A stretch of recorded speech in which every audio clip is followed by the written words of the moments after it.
Me da muchísimo gusto saludar a nuestro experto en economía de hoy, un compañero de muchas batallas, Arturo Dam. Muy buenos días, gracias por estar con nosotros. Ana María, muy buenos días, nos hace el gusto que me da saludarte y sí, compañeros de muchas batallas, muchísimas gracias por la oportunidad de platicar contigo y con la audiencia.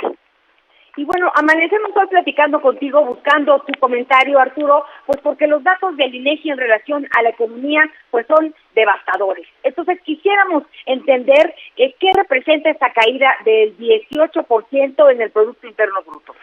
Mira, Ana María, el Producto Interno Bruto no es otra cosa más que la producción de bienes y servicios que se realiza en el país, bienes y servicios con los cuales tú, yo y todos los demás satisfacemos nuestras necesidades, producción de bienes y servicios que está íntimamente ligada con el empleo y con el ingreso, porque bueno, para producir bienes y servicios alguien tiene que trabajar, ahí está el tema del empleo, y como a la gente se le paga por trabajar, ahí está el tema del ingreso. Ahora, el que en el segundo trimestre de este año, con relación al segundo trimestre del año pasado, esto que se conoce como Producto Interno Bruto haya caído 18.9%, quiere decir que en el segundo trimestre de este año la producción de bienes y servicios con relación al segundo trimestre del año pasado resultó 18.9% menor. Para decirlo de una manera casi gráfica, esto querría decir que, por ejemplo, los bienes que nosotros, la cantidad de bienes que nosotros vemos en los anaqueles de los comercios resulta pues prácticamente 20% menor que el año pasado. Nunca antes, Ana María, desde que se lleva el registro del Producto Interno Bruto, habíamos tenido una caída de esta magnitud. 18.9% es, como tú dices, bueno, mira, casi es un estado comatoso de la economía mexicana, ¿no? Es algo muy preocupante, consecuencia de las presiones recesivas que ya se habían generado desde el año pasado y sobre todo pues de esto que yo llamo el efecto coronavirus y en concreto, María, pues el hecho de que a partir del 1 de abril todas aquellas actividades económicas consideradas no esenciales pues se prohibieron, la gente dejó de trabajar, la gente dejó de producir y pues ahí están las consecuencias, María, una caída del 18.9%, verdaderamente dramática, y no exagero al utilizar el término. Fíjate, Arturo, que pues hemos hablado de distintas crisis a lo largo de nuestra historia. Me refiero a pues estas generaciones que estamos en el presente trabajando aquí en nuestro país. El presidente hace un momento decía que sí, que hay una crisis terrible, pero que por un lado se esperaba, cosa que es cierta, ya esperábamos, la cifra siempre simbra, pero ya esperábamos que sería pues terrible, y dice que la economía será como una vez, que estamos en el pico de abajo y vamos para arriba. ¿Coincide? Mira, todavía no, María, todavía no hemos tocado fondo, es decir, en algún momento tendremos que tocar fondo y nos empezaremos a recuperar, pero para eso todavía falta. Mira, déjame nada más ponerte estos datos, comparar con lo que pasó en trimestres anteriores. Por ejemplo, en el primer trimestre de este año, la economía cayó 1.4%.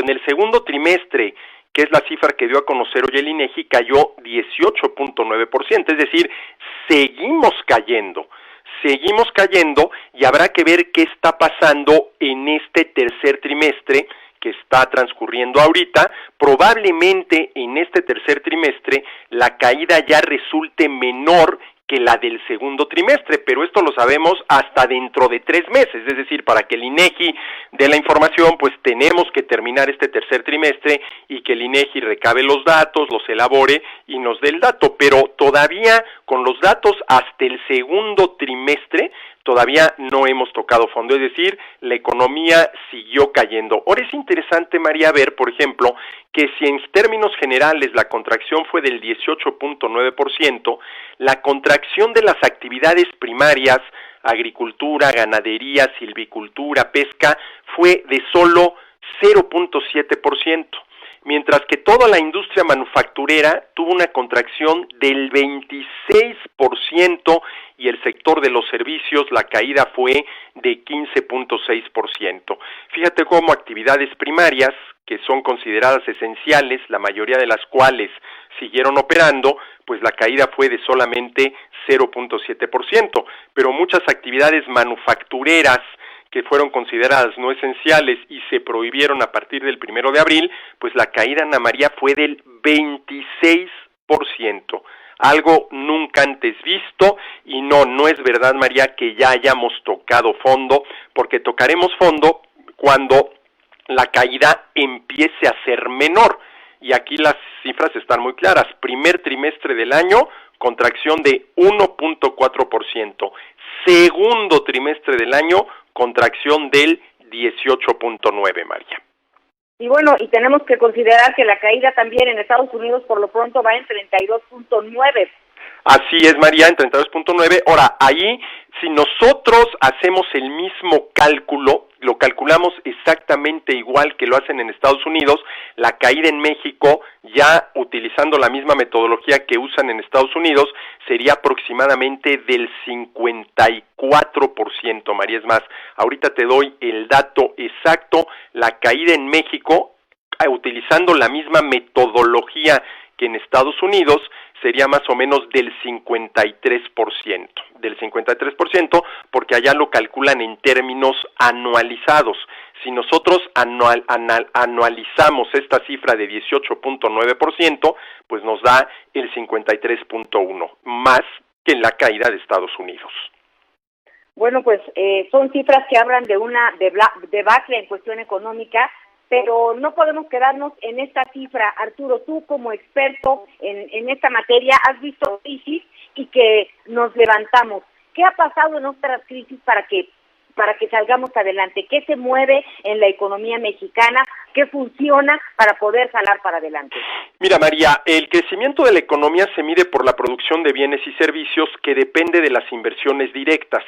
Las inversiones directas son las que se destinan precisamente a producir bienes y servicios, a crear empleos y a generar ingresos, y esas inversiones dependen de la confianza de los empresarios. Aquí el último dato que tenemos, que es para el mes de abril, nos indica que en abril de este año con relación a abril del año pasado, ese tipo de inversiones, las inversiones directas, registraron una contracción del 37%. También una cifra nunca antes vista. ¿Por qué? Pues por la desconfianza que sobre todo la 4T ha generado entre los empresarios a partir de decisiones que van desde la cancelación del aeropuerto en octubre del 2018 hasta, por ejemplo, en marzo pasado la cancelación de la construcción de la planta cervecera en Mexicali. Entonces, el primer reto que hay que superar para que la economía empiece a recuperarse es que se recobre la confianza de los empresarios para que estos decidan invertir en México mucho más de lo que se ha venido invirtiendo, María. Ese es el principal reto, y el problema, y lo que a mí me preocupa, es que pareciera ser que, comenzando por el presidente de la República, esto no lo acaban de entender, que si no hay confianza de los empresarios para invertir, no hay manera de que la economía crezca, de que se produzcan más bienes y servicios, de que se creen más empleos, de que se genere más ingresos. Ese es, hoy por hoy, si me lo preguntas, el principal reto en materia económica, que los empresarios recobren la confianza para invertir en la economía mexicana, Ana María. Bueno, pues es algo que tendrá que suceder, no es cuestión de gusto. Esperamos que en Palacio Nacional haya una reflexión también en este sentido, ya con la cifra fría, porque sí, hoy más que nunca necesitamos de estas inversiones y, como tú dices, de la confianza de los empresarios. Te agradezco muchísimo, Arturo Dam. Ana María, el agradecido soy yo, te mando un abrazo muy cariñoso como siempre y cuídense.